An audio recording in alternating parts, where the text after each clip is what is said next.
पौर्णिमा उत्सव साजरा केला जायचा, त्याचा काहीतरी वेगळा प्रकार असेल. त्यावेळी कशा पद्धतीने तो साजरा केला जात असेल की रात्रीच्या वेळेला दूध तापवलं जातं. बरोबर. आणि दूध तापवल्याच्या नंतर बरोबर मधोमध चंद्रमा आला रात्रीच्या 12 नंतर आपल्याला त्याचा समज सांगतात. आता पौर्णिमेचा संबंध काय, तर गोपालकृष्ण परमात्म्याने याच पौर्णिमेच्या दिवशी आपल्यासाठी ज्यांनी. नमस्कार, माझ्यासोबत आज दादाराव महाराज राऊत आहे. वेगवेगळ्या सण वार उत्सव या निमित्तानं आपल्या चॅनल अंतर्गत विविध प्रकारच्या मुलाखती आपण घेत असतो. आणि आज तशाच पद्धतीचा एक हिंदू धर्माचा सण देखील आहे, तो म्हणजे कोजागिरी पौर्णिमा. या पौर्णिमा मागच्या वेगवेगळ्या ज्या संकल्पना आहे, का साजरी केल्या जाती, कोजागिरीच का नाव आहे, असे अनेक प्रश्न आपल्याला पडत असतात. त्या सगळ्या प्रश्नांचं विवेचन आपण हरिभक्तपरायण दादाराव महाराज राऊत यांच्याकडनं जाणून घेण्याचा प्रयत्न करणार आहोत. महाराज नमस्कार. नमस्कार. रामकृष्ण. रामकृष्ण हरी. मला सुरुवातीला मला सांगा की पौर्णिमा म्हणजे नेमकं काय, आणि साधारणतः ही पौर्णिमा महिन्याला येते. वर्षामध्ये 12 प्रकारच्या पौर्णिमा येतात. नेमकं ह्या पौर्णिमा आपण साजरा करतो, यामागे नेमका काय हेतू असतो, काय सांग? पौर्णिमा एकूण एका वर्षामध्ये 12 पौर्णिमा येतात. आणि पौर्णिमा हा एक असा दिनक्रम आहे किंवा एक अशी पद्धत आहे आपल्या पुराण काळापासून की अमावस्या आणि पौर्णिमा यामध्ये रात्री पौर्णिमा ज्या दिवशी पौर्णिमा असते त्या दिवशी पूर्ण चंद्र हा पूर्ण कलेनं आपल्या स्वरूपाला प्रकट करत असतो. आणि पौर्णिमा ही धार्मिक मान्यतेनुसार एक विशिष्ट शुभ मानल्या जाते, धार्मिक विधी करण्यासाठी असेल किंवा अनेक कारणांसाठी. तर या पौर्णिमेच्या दिवशी चंद्र पूर्ण कलेनं प्रकाशित असतो आणि पौर्णिमा ही शुभ असल्यामुळे या पौर्णिमेला आपण अनेक धार्मिक विधी पण करू शकतो. आणि धार्मिक मान्यता अशी आहे की पौर्णिमेच्या दिवशी केलेलं सत्कार्य हे अनेक आपल्याला पद्धतीनं फल देणारं असतं. आता साधारणतः तुम्ही जसं सांगितलं की वेगवेगळ्या पद्धतीनं प्रत्येक पौर्णिमा साजरी केल्या जाते, आणि पौर्णिमेला जे काम केलं जातं किंवा चांगलं शुभ काम पौर्णिमेला साधारणतः केलं जातं ते चांगलं फलदायी असतंय. पण वर्षभरामध्ये कोजागिरी म्हणून पौर्णिमा येते. ती कोजागिरी पौर्णिमा कशी साजरी करावी आणि कोजागिरी पौर्णिमाच का असं तुम्हाला वाटतं, काय सांगाल यावर? एकूण 12 पौर्णिमांपैकी आज जी पौर्णिमा, आजचा जो दिवस आहे, आज या पौर्णिमेला विशिष्ट असं नाव आहे. तसा विचार केला तर ज्या पौर्णिमा आहेत त्या विशेष सगळ्या पौर्णिमेला एक विशेष महत्व आहे. उदाहरण द्यायचं ठरलं तर ऑगस्ट महिन्यामध्ये श्रावण महिन्यामध्ये येणारी पौर्णिमा आपण या पौर्णिमेला गुरु पौर्णिमा असं म्हणत असतो. दुसरं सांगायचं ठरलं तर त्यानंतर येणारी पौर्णिमा त्या दिवशी आपण रक्षाबंधन साजरा करतो, नारळी पौर्णिमा आपण त्याला म्हणतो. त्यानंतर सांगायचं ठरलं तर मे महिन्यामध्ये पौर्णिमा त्याला बुद्ध पौर्णिमा आपण असं म्हणतो. असं पूर्ण पौर्णिमेला एक विशिष्ट महत्व आहे. त्याचपैकी आजची ही कोजागिरी पौर्णिमा, ही कोजागिरी पौर्णिमा पद्धत जी परंपरा चालू झालेली आहे ही पुराण काळापासून चालू झालेली आहे. त्याबद्दल तर आपण विशिष्ट चर्चा करणार आहोत.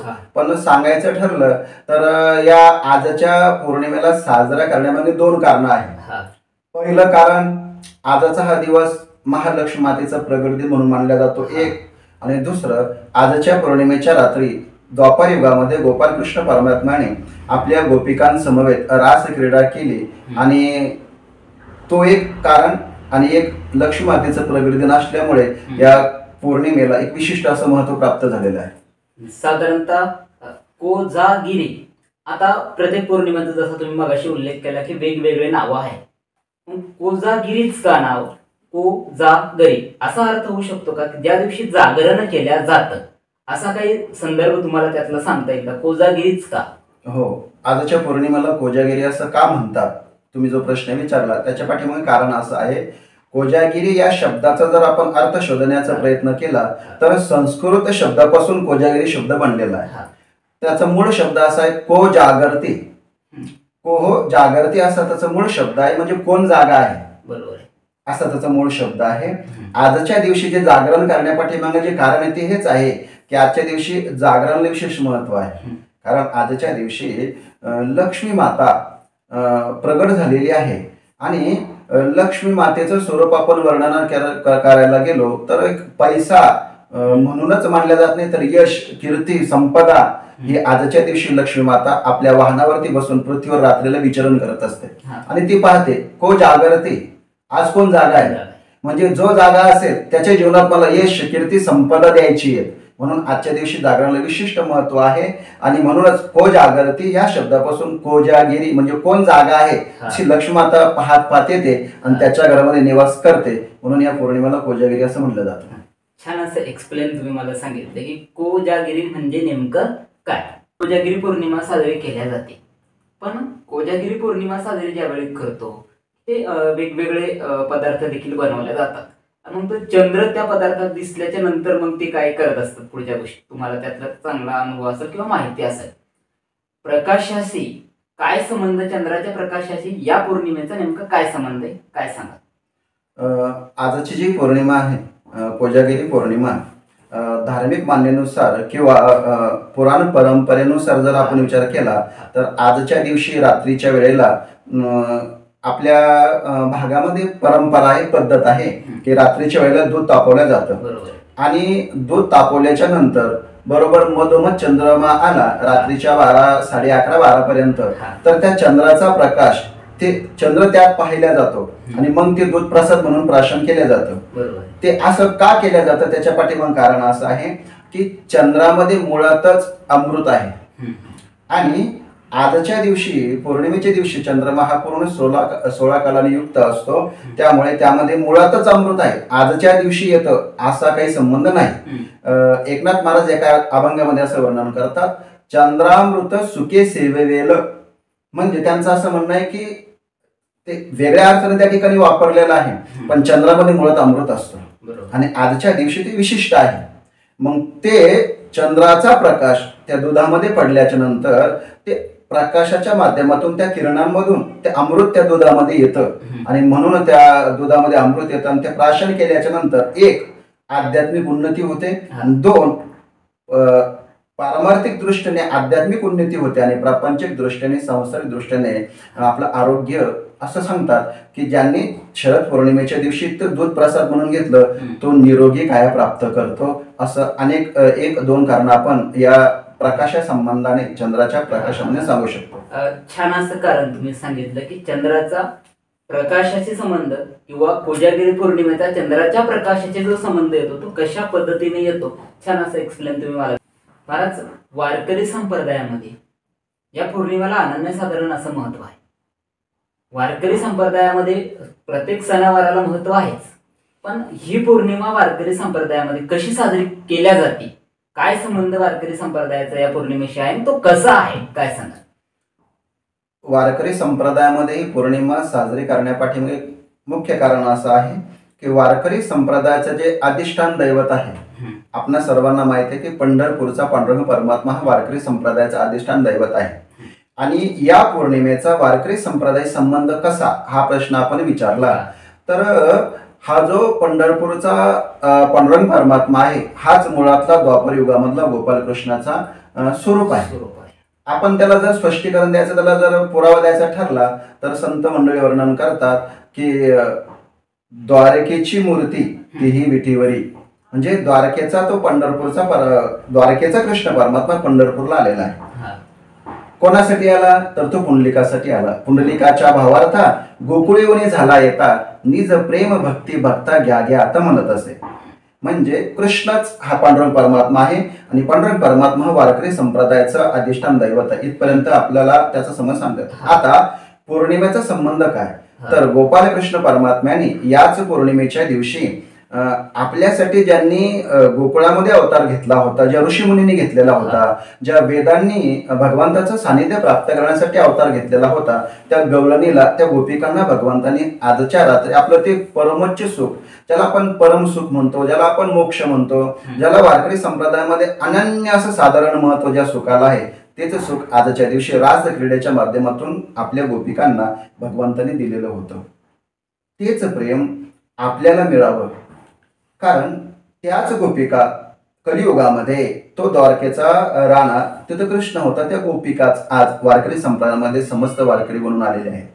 तोच आनंद त्या द्वापर युगामध्ये शरद पौर्णिमेच्या रात्री घेतला, तोच आनंद आमच्या पांडुरंगासोबत आज आम्हाला घ्यायचा आहे. म्हणून आजच्या दिवशी वारकरी संप्रदायामध्ये कीर्तन ही परंपरा कीर्तन केलं जातं. त्यानंतर तोच दुधाचा प्रसाद घेतला जातो. तोच कृष्ण पांडुरंग असल्यामुळे आणि त्याच गवळणी गोपाळ आज वारकरी असल्यामुळे आम्हाला तो त्या युगातला आनंद आजही घ्यायचा आहे. म्हणून वारकरी संप्रदायामध्ये ती पौर्णिमा अतिशय आनंदाने आणि भक्तिभावाने साजरी केल्या जाते. छान असं एक्सप्लेन तुम्ही मला सांगितलं की पांडुरंगाचा जो संबंध आहे तो कृष्णाशी आणि कृष्णाचा संबंध पांडुरंगाशी येतो, दोघंही एकच आहे. आणि तिथनं ते अधिष्ठान दैवत आपलं असलेलं पंढरीशा पांडुरंग आहे. आता दुसरा भाग येतो की कोजागिरीला साधारणतः लक्ष्मीचं पूजन केलं जातं. मगाशी तुम्ही बोलताना जसं बोलले होते, मग ते लक्ष्मीचं पूजन कशा पद्धतीनं करावं, त्याला काही नियम वगैरे असतात का, याबाबत तुम्हाला काय सांगता येईल की त्यामध्ये पूजन करत असताना त्याचा काळ वेळ, बऱ्याचदा पौर्णिमा किती वाजता सुरू होते, किती वाजता संपते, हा भाग देखील पंचांगामध्ये पाहायला जातो. मग आज जी पौर्णिमा आहे आपली, या पौर्णिमेला कशा पद्धतीने ते पूजन करावं असं तुम्हाला सांगा वाटतं? आपण याचं स्पष्टीकरण थोडक्यामध्ये सांगितलं की आजच्या दिवशी लक्ष्मी पूजनाला काय महत्व आहे. मी बोलता बोलता मगाशी आपल्याला सांगितलं की आजच्या दिवशी समुद्र मंथनामधून देवी लक्ष्मी मातेचं प्रागट्य झालं आणि प्रागट्य झाल्याच्या नंतर तो एक प्रगट दिन म्हणून ही आजची पौर्णिमा आपण साजरी करतो. आजच्या दिवशी ती लक्ष्मी माता पृथ्वीवरती विचरण करत असते आणि जो भक्त आजच्या दिवशी ज्या लक्ष्मी मातेचं पूजन करतो त्याच्या घरामध्ये लक्ष्मी माता निवास करते. साधारणतः पूजन करत असताना त्या पूजनाची पद्धत म्हणजे आपण लक्ष्मी मातेची प्रतिमा स्थापन करावी. मग ते ताम्रपत्राची असेल, त्यानंतर फोटो असेल किंवा सुवर्णाची मूर्ती असेल, आपल्या आपल्या भक्तिभावना आपण ती प्रतिष्ठित करावी. त्यानंतर कळश स्थापना करावी आणि त्यानंतर श्री सुक्ताने लक्ष्मी मातेचं पूजन करावं आणि आपण आमच्यावर कृपा करावी असं लक्ष्मी मातेला आपण आजच्या दिवशी मागू शकतो. आणि आजची प्रार्थना ही सफल होतेच, कारण आजच्या दिवशी ही लक्ष्मी माता पृथ्वीवर विचरण करत असते. आता जसं तुम्ही सांगितलं की आजच्या दिवशी जी पूजा केली जाते लक्ष्मी माताची, मगाशी तुम्ही मागच्या प्रश्नामध्ये देखील ते व्यवस्थितरित्या सांगितलं होतं. आजच्या दिवशी पूजा केलेली अगदी फलदायी पूजा असते. दुसरा भाग येतो की साधारणतः या कोजागिरी पौर्णिमेचा आपल्याकडे ग्रामीण भाग असू द्या किंवा शहरी भाग असू द्या, सगळा जो समाज अवलंबून आहे तो म्हणजे शेतकरी वर्गावरती आहे. त्या शेतकऱ्याशी या पौर्णिमेचा संबंध कसा आहे, काय सांगाल तुम्ही याबाबत? शेतकऱ्याच्या दृष्टीने विचार करायला गेलो तर शेतकरी हा एकूण आपण विचार करायला गेलो तर दोन पिकं साधारणतः शेतकरी घेत असतो, ज्याला आपण खरीपाचं पीक आणि रब्बी पीक असं म्हणतो. तर या पौर्णिमेपर्यंत खरीपाचं जे पीक आहे ते पूर्णपणे विकसित झालेलं असतं आणि शेतकऱ्यांसाठी हा आनंदाचा दिवस याच्यासाठी आहे की खरीपाचं जे पीक आहे त्याच्या हातात आलेलं असतं, तो त्याची ते पूर्ण सोंगणी वगैरे करून तो काढत असतो. आणि या शरद पौर्णिमेच्या नंतर काही शेतकऱ्यांना अशी भावना आहे, रब्बीचं पीक घ्यायचं तर शरद पौर्णिमा झाल्याशिवाय घ्यायचं नाही. कारण एक ऋतू त्या पाठीमागे कारण आहे, कारण विशिष्ट पिकं विशिष्ट ऋतूमध्येच येतात.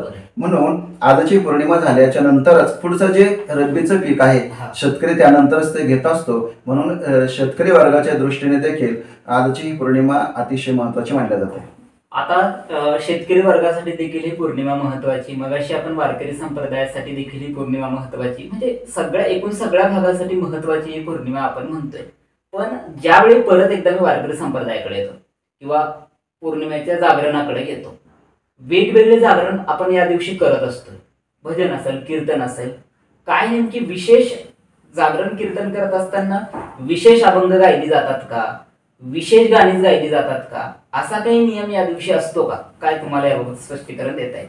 याचा आपण विचार करायला गेलो तर भिन्न भिन्न प्रांतांमध्ये उपासना पद्धती भिन्न भिन्न आहे. बरोबर. सांगायचं ठरलं तर वारकरी संप्रदायामध्ये उपासना पद्धत ही म्हणजे संतांचे अभंग गाणे, टाळ पकवादावरती गाणे एक, आणि दुसरं कीर्तन करणे, ही दोन पद्धती उपासनेची वारकरी संप्रदायामध्ये आहे. आपल्या महाराष्ट्रामध्ये वारकरी संप्रदायामध्ये पौर्णिमा साजरी करायची असेल, एक कीर्तन परंपरा आहे, हो. एकतर आपण कीर्तन करू शकतो किंवा हा. काही भजनी मंडळ, गावागावामध्ये भजनी मंडळ एकत्रित येतात, टाळ मृदंग पदावरती त्या ठिकाणी संतांचे अभंग म्हणून ही पौर्णिमा साजरी केल्या जाते. आपण इतर प्रांताचा विचार केला तर त्या प्रांतामध्ये जी उपासना पद्धत असेल, मग आपण युपी मध्ये गेलं तर तिथं रात्रीच्या वेळी देवीचं जागरण वगैरे त्या ठिकाणी करतात. तर ही उपासना पद्धती जशी आपली असेल त्या अनुषंगाने आजच्या दिवशी उपासना करून आपल्या इष्ट देवतेची उपासना करून ही पौर्णिमा साजरी केल्या जाते. आता जसं तुम्ही सांगितलं की आपल्या इष्ट देवताची उपासना करायची, पण ज्या ज्या ठिकाणी जशी पद्धत असेल त्या पद्धतीने ती उपासना केल्या जाते. दुसरा भाग की मगाशी एका प्रश्नामध्ये तुम्ही मला सांगत असताना सांगितलं की या दिवशी दूध आळवलं जातं आणि मग तो दुधामध्ये चंद्र मध्यस्थानी आल्याच्या नंतर मग ते दूध सगळं प्रसाद म्हणून घेतलं जातं. विशिष्ट अन्न पदार्थ तयार केले जातात. आता जसा हा संबंध येतोय की दूध आळवल्या जातात, मग ते दूधच का आळवलं जातं, त्यामध्ये कुठले पदार्थ टाकले जातात आणि तो चंद्रमध्ये आल्यानंतरच ते का घेतात, यामध्ये तुम्हाला काय नेमकं स्पष्टीकरण देत आहे? त्याच्या मागे स्पष्टीकरण द्यायचं ठरलं तर असं आहे, दूध आपल्या हिंदू सनातन संस्कृतीमध्ये दुधालाच मुळात अमृत असं म्हटलेलं आहे. बरोबर आहे. मग ते आजच्या दिवशी असेल किंवा एरवी असेल, कारण एकदा स्वामी विवेकानंदांना शिकागोची धर्मपरिषद झाल्याच्या नंतर त्या ठिकाणी त्यांना प्रश्न विचारण्यात आला की तुम्ही दूध घेता का? त्यावेळेस स्वामी विवेकानंद सांगितलं हो मी दूध घेतो. त्यांनी सांगितलं तुम्ही कोणत्या प्राण्याचं कोणत्या जनावरांचं दूध घेतात? त्यांनी सांगितलं मी म्हशीचं दूध घेतो. म्हणे त्यांनी सांगितलं त्या पत्रकाराने तुम्ही म्हशीचं दूध घेता, पण आमच्याकडे अशी मान्यता आहे की तुमच्याकडे गायीच्या दुधाला पवित्र मानलं जातं. तेव्हा स्वामीजीनं दिलेलं उत्तर अतिशय समर्पक आहे. स्वामीजीनं उत्तर दिलं म्हशीच्या दुधाला मी दूध यासाठी म्हणलं की आम्ही गायीच्या दुधाला दूध म्हणत नाही, त्याला आम्ही अमृत असं म्हणतो. गायीचं दूध हे आमच्यासाठी अमृत आहे, मुळातच अमृत आहे. आणि जे विशिष्ट पदार्थ टाकले जातात हा जर सांगायचं ठरलं तर हे आपण याला काही धार्मिक मान्यता नाही, हे आपलं विशिष्ट त्या पदार्थाला विशिष्ट चव यावी यासाठी पदार्थ आहे. मुळातच दुधात तुम्ही काही टाका अथवा टाकू नका, दूध मुळात अमृत आहे. आणि आजच्या दिवशी हे एक अमृत आणि दुसरं अमृत चंद्राच्या प्रकाशाच्या माध्यमातून उतरणं अमृत, म्हणजे ते अमृत आणि मुळातच दूध अमृत असल्यामुळे एक विशिष्ट तो प्रसाद तयार होतो आणि तो प्रसाद आजच्या दिवशी आपण घ्यावा अशी मान्यता आहे. आता हा सगळा भाग झाला की प्रसादापर्यंत आपण आलोय. मगाशी पण प्रसादाकडे आपण गेलो होतो, पण साधारणतः पूर्वीच्या काळी ही जे पौर्णिमा उत्सव साजरा केला जायचा त्याचा काहीतरी वेगळा प्रकार असेल. त्यावेळी कशा पद्धतीने तो साजरा केला जात असेल आणि आता त्यामध्ये काय बदल झाले, काय अपेक्षित गोष्टी पाहिजे त्या आता मिळत नाही असं तुम्हाला वाटतं, काय सांगा? सांगायचं ठरलं तर एक खेद असा वाटतो की पूर्वीच्या काळी ज्या भक्तिभावानं ज्या श्रद्धेनं पौर्णिमा साजरी केल्या जायची, मला असं वाटतं मी आज जवळजवळ 15 वर्षापासून समाजामध्ये श्रीमद भागवत कथा, रामकथा, कीर्तन या माध्यमातून फिरण्याचा पांडुरंगाच्या माऊलीच्या कृपाआशीर्वादाने माझ्या जीवनात तो योग आलेला आहे. असं निदर्शनास येतं समाजामध्ये की ज्या ज्या धार्मिक परंपरा आपल्या चालू आहेत त्यामध्ये विशिष्ट आजच्या दिवसाच्या संबंधाने बोलायचं ठरलं तर त्यामध्ये या पौर्णिमेच्या पाठीमागे जो भाव पाहिजे, जी श्रद्धा पाहिजे ते आज सरासरी दिसून येत नाही. आजच्या पौर्णिमेला काही ठिकाणी तरुण मंडळी एकत्रित येतात, दूध आळवल्या जातं, पण ते ज्या श्रद्धेनं ज्या भक्तीनं करायला पाहिजे ते आज दिसत नाही. माझी आपल्या चॅनलच्या माध्यमातून एकच विनंती राहील सर्वांना की आपल्या ज्या सत्य सनातन हिंदू धर्म संस्कृतीच्या ज्या परंपरा आहेत त्या आपण करत असताना त्या पाठीमागे पाश्चात्य संस्कृतीचं अनुकरण न करता आपण आपल्या परंपरेनुसार त्या कराव्या आणि त्या पद्धतीनं केल्या तर योग्य फळ आपल्या पदरात पडल्याशिवाय राहणार नाही. आता तुम्ही जसं सांगितलं की तरुण वेगवेगळ्या पद्धतीने साजरी करत असतात, पण हे सगळे तरुण ज्यावेळी ते वेगवेगळ्या प्रकारचे असे कुठले उत्सव असतात ते साजरे करतच असतात, पण आपण यांना मार्गदर्शन करावं, बरोबर आहे. पण मार्गदर्शन करत असताना कधी कधी तरुण वर्ग ऐकतच नाही. मग या सगळ्या तरुणांनी ज्या काय आपल्या रूढी परंपरेनं चालू आलेल्या सण उत्सव आहे त्या पद्धतीनं ते साजरे करावे, आणि की त्यामध्ये वेगवेगळ्या प्रकारचे बदल करू नये, यासाठी काय त्यांना मार्गदर्शन करता येईल किंवा कशा पद्धतीनं त्यांना आपल्याला सांगता येईल की हे असं नका करू, अशा पद्धतीने करा, काय तुम्ही यावर सांगाल? मी आपल्या चॅनलच्या माध्यमातून एकच सांगू इच्छितो की विशिष्ट ज्या धर्म परंपरा आपल्या आहेत त्या पद्धतीने साजरा कराव्या. उदाहरण द्यायचं ठरलं तर छत्रपती शिवाजी महाराजांची जयंती आपण साजरी करतो, त्या पाठीमागेही आज आपण विचार केला तर एक वेगळ्या पद्धतीची ती साजरी केल्या जाते. ती तशी न करता ज्यांच्यासाठी आपण करतो त्यांना ती आवडते का? बरोबर. छत्रपती शिवरायांची जयंती करत असताना आपण त्यांचा एक मावळा म्हणून ते त्यांना आवडायला पाहिजे, तर ती करणं योग्य आहे. त्यांना न आवडता आपण आपल्या आनंदासाठी करत असाल, लक्षात ठेवा, धर्म परंपरा या आपल्या आवडीसाठी नसतात, तर त्या आपल्या आत्मकल्याणासाठी असतात. म्हणून आपल्याला त्या परंपरेपासून, त्या विधीपासून आत्मकल्याण करायचं असेल, जीवनाची उन्नती करायचं असेल, तर त्या योग्य पद्धतीनं डॉक्टर सांगतात त्या पद्धतीनं औषध घ्यावं. मला काय वाटतं याला मुळीच अर्थ नसतो. तसं याच्यासाठी मी प्रमाण आपल्याला देईल. माऊली ज्ञानोबा हरिपाठामध्ये वर्णन करतात, मनोमार्गी गेला तो तेथेची मुकाला आणि हरिपाठी स्थिरवला तोचे धन्य. मला काय वाटतं याला धर्म परंपरेमध्ये अजिबात किंमत नाही. शास्त्र काय सांगतं याला खूप किंमत आहे. म्हणून तरुणांना माझी विनंती राहील की आपण ज्या पद्धतीनं आपले वाडवडील परंपरा साजरी करत आले, त्या मी किती ज्ञानी आहेत, मी किती शिकलेलो आहेत, याला धर्मामध्ये अजिबात स्थान नाही. आपले वाडवडील काय करत आलेले त्या पद्धतीनं आपण करावं. यासाठी माऊली बोलतात, येत वडील जे जे करते तया नाम धर्म ठेवते. माझे वडील जसं करतात तसं मी करणं, याला माऊली ज्ञानोबाने धर्म म्हटलेला आहे.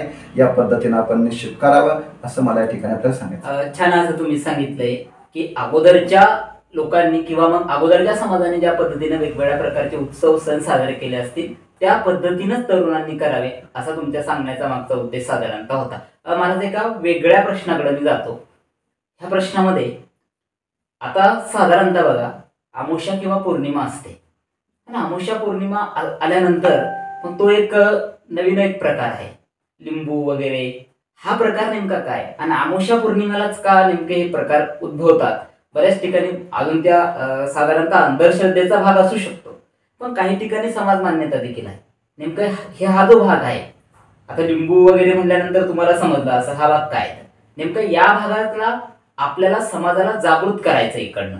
मग तो जागृत करत असताना अमावस्या पौर्णिमेला ह्या ज्या अंधश्रद्धा चालू आहे त्या बंद झाल्या पाहिजे किंवा मग त्या का मानल्या जातात. मगाशी तुम्ही बोलत असताना शास्त्र नावाचा एक शब्द उच्चारला, तर शास्त्र नावाचा शब्द उच्चारल्यानंतर ह्या अंधश्रद्धा वाढवणाऱ्या लोकांकडे ज्यावेळी जाताना लोक, त्यावेळी तिकडे सांगितलं जातं की शास्त्रामध्ये असतंय किंवा ते सांगताय की देवीची आहे किंवा वेगवेगळे प्रकार ते त्यांच्या पद्धतीने सांगत असतात. मग हा जो प्रकार आहे याचा संबंध पौर्णिमेशी किंवा अमावस्येशी नेमका कसा आहे, काय सांगा? आपल्या शास्त्रामध्ये जारण मारण नावाचा एक प्रकार आहे. ज्या काही पूर्वीच्या काळी ज्या विद्या होतात, अष्टसिद्धी आहेत, नवविद्या आहेत, त्यापैकी एक जारण मारण नावाची एक ते विद्या आहे, पण तिला अघोरी विद्या म्हटलेलं आहे. तसा विचार केला तर ही अंधश्रद्धा वगैरे नाही, पण सध्याच्या काळात असं झालेलं आहे त्याचा जाणकार नसल्यामुळे तो आपल्या पद्धतीनं मांडत असतो आणि आपल्या पद्धतीनं मांडलं ते अंधश्रद्धा होते. शास्त्र पद्धतीनं जर मांडत असेल तरी अंधश्रद्धा नाही. तर तो जारण मारण प्रकार जो आहे तो या मी मागाशी बोलताना बोललो की या दिवशी इतर जे 14 दिवस आहेत आणि इतर 14 दिवस आणि अमावस्या किंवा पौर्णिमा त्या दिवशी विशिष्ट शक्ती त्या दिवसामध्ये त्या तिथीमध्ये आलेली असते. म्हणून जे जारण मारण जी विद्या आहे ती लवकर फलीभूत होण्यासाठी त्यावर जे तंत्रविद्या केली जाते ती अमावस्याला केली जाते. म्हणजे त्याचा जो प्रभाव आहे समोरच्या व्यक्तीवर तो विशिष्ट पद्धतीने पडावा यासाठी त्या ठिकाणी ती केली जाते. पण ती जर योग्य पद्धतीने असेल, ती जर आपण शास्त्र पद्धतीने करत असाल तर सध्याच्या काळात काय झालेलं आहे, 10% समाज 10% त्यावर उपाय करणारे आहेत आणि 90% आपले दुकान चालवणारे आहेत आणि 90% लोक या जारण मारण विद्येवर आपले दुकान चालवतात, पोट भरण्यासाठी वापरतात. त्यामुळे ही अंधश्रद्धा समाजामध्ये पसरत आहेत. तर आपल्या चॅनलच्या माध्यमातून एकच सांगायचं आहे, जारण मारण तो प्रकार आहेच त्यामध्ये आणि हे जारण मारण माऊली ज्ञानोबराय असेल, तुकोबराय असेल आदी संतांनी आपल्या अभंगामध्ये त्याचं वर्णन आलेले. भूत जबर मोठे गे बाई झाली झडपण करू काही, म्हणजे भूत वगैरे या सगळ्या गोष्टी त्यांनी आपल्या याच्यात अभंगामध्ये टाकलेल्याच आहेत. पण त्यासाठी मात्र आपण त्याचं पुरेपूर तपासणी करावी. आपल्याला झालेली बाधा ही बाधा योग्य आहे का, किंवा काही काही संबंधात असंही घडतं की जो आजार हा शरीर संबंधनी असतो तो हॉस्पिटलला गेले क्लिअर होतो, पण आपण तो हॉस्पिटलला न जाता एखाद्या बाबाच्या आश्रमात जातो, त्यांचे पाय धरतो आणि उगाच आपल्या मनुष्य जीवनाचं नुकसान करतो. पुरेपूर तपासणी करून आपण ती अंधश्रद्धा असेल त्याला थांबवावं आणि योग्य उपचार हॉस्पिटलला घ्यावा. आणि खरंच जारण मारण असेल तर विशिष्ट त्याच्या जाणकार जो आहे त्याच्याकडे जाऊन त्याचं निवारण करावं. छान असं तुम्ही सांगितलंय की हा प्रकार आहे, परंतु 90% जे लोक आहे ते यामध्ये अंधश्रद्धेचे बळी होत आहे. आणि खरंच कुठेतरी समाजामध्ये ही जी अंधश्रद्धा पसरत चालली, या अंधश्रद्धेपासून दूर जाण्यासाठी जो काय सत्यभाग आहे तो समाजासमोर येणं गरजेचं आहे. छान असं एक्सप्लेन महाराज तुम्ही मला या प्रश्न. आता महाराज पौर्णिमेसंदर्भात आपली ही मुलाखत आहे. मगाशी तुम्ही मला वारकरी संप्रदायाचा पौर्णिमेचा संबंध सांगितला, शेतकऱ्याचा देखील सांगितला. काय नेमकं घडलं असेल त्यावेळी, जेव्हा देव असतील, कृष्ण असतील, राम असतील, काय नेमकं घडलं असेल? मग ते वेगवेगळ्या ठिकाणी असतील, कुंजवनात असेल, वृंदावनात असेल, किंवा मग अनेक ठिकाणी काय घडलं म्हणून ही पौर्णिमा अशा पद्धतीनं आजच्याच दिवशी साजरी केल्या जाते? काय नेमका इतिहास आहे, काय सांगा? कोजागिरी पौर्णिमेच्या संबंधाने पुराण काळामध्ये साधारणतः द्वापर युगामध्ये आजच्या दिवशी ही जी कोजागिरी पौर्णिमा आहे, याच पौर्णिमेला दुसरं नाव श्रीमद भागवताने दिलेलं आहे, शरद पौर्णिमा. भगवान पिता रात्री शरद फुल्ल मल्लिका विक्षरंतु मनश्चक्रे योग माया उपाश्रितः. आजच्या दिवशीला शरद पौर्णिमा असं सुद्धा म्हटलं जातं. या दिवशी गवळणी ज्या भगवंतासाठी आतुर झालेल्या होतात, अनेक काळापासून ऋषीमुनीने तपश्चर्या केलेली होती, आणि सगळे ऋषीमुनी रामावतारामध्ये भगवंताकडे गेले आणि त्यांनी सांगितलं की आम्हाला तुमचं भक्ती सुख पाहिजे. तेव्हा भगवंतांनी वचन दिलं की तुम्ही द्वापर युगामध्ये गवळणी बनून या, गोपी बनून या, मी तुम्हाला त्यावेळेस ही परमोच्च सुख काय असतं आध्यात्मिक दृष्टी तुम्हाला देईल. आणि ते सगळे ऋषीमुनी द्वापर युगामध्ये वृंदावनामध्ये गोकुळामध्ये गवळणीच्या रूपाने त्यांनी अवतार घेतला. आणि आजची पौर्णिमा जी आहे, या पौर्णिमेच्या रात्री 12 वाजता गोपाल कृष्ण परमात्मा हे त्या कुंजवनामध्ये गेले. तिथं गेल्याच्या नंतर त्यांनी आपलं सुंदर असं मुरली वादन केलं, आणि मुरली वादन केल्याच्या नंतर ज्यांच्यासाठी परमात्मा तिथं गेले त्यांना आवाज दिला आपल्या मुरलीच्या स्वरामधून. सर्व गवळणी त्या ठिकाणी एकत्रित झाल्या, आणि एकत्रित झाल्याच्या नंतर त्या गवळणींना भगवंताने हा आनंद दिलेला आहे. म्हणजे आपल्या भक्तांसाठी, भक्त ज्यासाठी भक्ती करतो, भक्ताला भक्ती करून जे पाहिजे ते भगवंतांनी आजच्या दिवशी दिलेले आहेत. म्हणून या दृष्टीनं सुद्धा आजच्या दृष्टीने पौर्णिमा खूप महत्वाची. आपण मगाशी 2-3 वेळेस प्रसाद हा शब्द उल्लेख केला. दूध आळवून तो प्रसाद घेतला जातो. नेमकं प्रसादाचा परिणाम काय होतो? तर प्रसादाचा परिणाम सांगायचा ठरला तर श्रीमद भगवद्गीता वर्णन करते, प्रसादे सर्व दुःखानां हानिरस्योपजायते. जीवनामध्ये प्रसाद ग्रहण केल्याच्या नंतर प्रसन्नता प्राप्त होते आणि दुःखाचा विनाश होतो. आणि तोच परमात्माने गवळणीला झालेला संताप त्या भगवंतांनी दूर केला. त्यांनी प्रसन्नता नावाचा प्रसाद जीवनामध्ये दिला. तोच प्रसन्नता रूपी प्रसाद वारकरी संप्रदायामध्ये तो आपल्याला मिळावा या हेतूने देखील त्या संबंधाने ही पौर्णिमा विशिष्ट पद्धतीने साजरी केली जाते. छान पद्धतीने परत तुम्ही मला सांगत असताना प्रसादापर्यंत आणलं. आता दुसरा शेवटचा भाग येतो की मी तुम्हाला शेवटचा भाग विचारते यात ना, की आजची जी मुलाखत आपण पौर्णिमेनिमित्त घेतोय, या मुलाखतीमधनं तुम्ही तरुणांना, समाजाला आणि या समाजामध्ये वेगवेगळ्या पद्धतीनं काही भरकटत चाललेली लोक देखील आपल्याला बघायला मिळत असतात. या सर्वांना काय तुम्ही संदेश द्याल आजच्या पौर्णिमेतनं? आजच्या या मुलाखतीच्या माध्यमातून आणि आजच्या कोजागिरी पौर्णिमेच्या निमित्ताने आपल्या चॅनलच्या माध्यमातून माझं या समाज वर्गाला एकच संदेश म्हणून नाही देणार, एक विनंती मी त्यांना निश्चितच करेन. माझी विनंती अशी राहील की कोजागिरी पौर्णिमा ही ज्या पद्धतीनं आपल्या परंपरेनुसार वारवडिलांनी साजरी केलेली आहे, त्यामध्ये एक वेगळं त्याला वळण न देता आपण त्याच पद्धतीनं करावी. कुठं कुठं असं बघायला मिळतं, आजच्या दिवशी प्रसाद आळवत असताना वेगवेगळ्या त्या ठिकाणी काही सट्टा खेळला जातो, काही वेगळं हिंदी सिनेमाच्या गाण्यावर डान्स केला जातो, त्यानंतर पत्ता खेळला जातो, किंवा मग मदिरा पान करून दारू पिऊन त्या ठिकाणी पौर्णिमा साजरी केल्या जाते. तर असं न करता असं आपण कराल तर त्या पाठीमागचा जो प्रसाद आहे तो आपल्याला मिळणार नाही.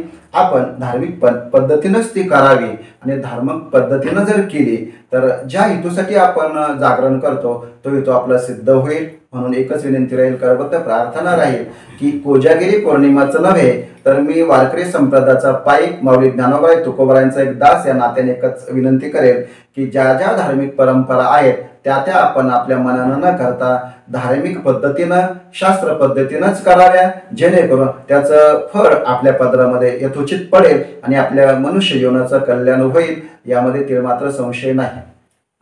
माझ्यासोबत होते भागवताचार्य, कीर्तनकार, प्रवचनकार, हरिभक्तपरायण दादाराव महाराज राऊत. महाराजांनी कोजागिरी पौर्णिमा कशा पद्धतीनं साजरी करावी, त्यामागचा नेमका इतिहास काय, काय काय त्या ठिकाणी केलं पाहिजे, आणि 2-3 प्रकार मला सांगितले. त्यामध्ये शेतकऱ्यांसाठी पौर्णिमेचं महत्त्व असेल, वारकऱ्यांसाठी असेल, समाजातील तरुणांसाठी असेल, आणि इतर वेगवेगळ्या भागासाठी काय या पौर्णिमेचं महत्त्व आहे, लक्ष्मीपूजनाचं या दिवशीचं महत्त्व महाराजांनी मला सांगितलं. अशा पद्धतीनं वेगवेगळी माहिती आज मला या कोजागिरी पौर्णिमेनिमित्त महाराजांकडनं जाणून घेण्याचे एक संधी मिळाली. महाराजांनी हा सगळा वेळ जो आम्हाला दिला आहे त्याबद्दल महाराजांचे परत एकदा धन्यवाद. रामकृष्ण. रामकृष्ण.